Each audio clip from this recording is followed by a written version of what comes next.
Hi everyone guys. For today's video content, I'm cooking this and I'm craving for it.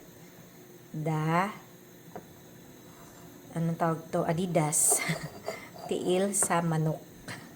Paa ng manok. Char! Make it adobo. And as well as, anyway, we have also here bulalo. Beef bulalo. Pinakuluan ko siya ng 3 hours. Kasi, they like it. Try.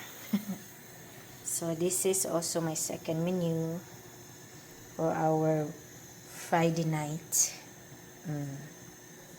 Craving for this. Tapaan ng manok. We make it adobo. Simplihan lang natin yung ingredients niya.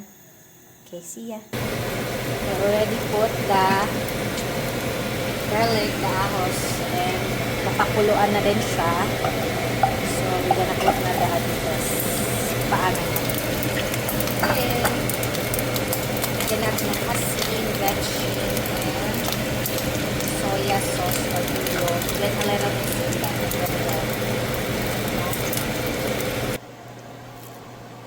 So, I already put the asin and veggie with the soya sauce and vinegar.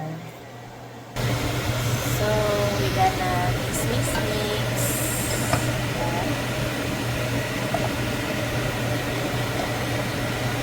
Mix ng bonggang-bongga. Few minutes lang to. Kasi na-boiled na ito. Na-boiled na siya ba? Luto na siya. Diba? So, tingnan natin siya. Kapit ng maluto. Sila ito yan. And it's already cooked. 5 minutes na siya. Naluto. Na-boil. Out. So, diba? Yummy. Yummy. Sarap.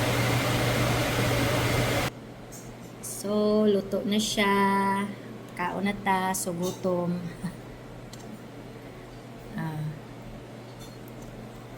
Bagtak sa manok.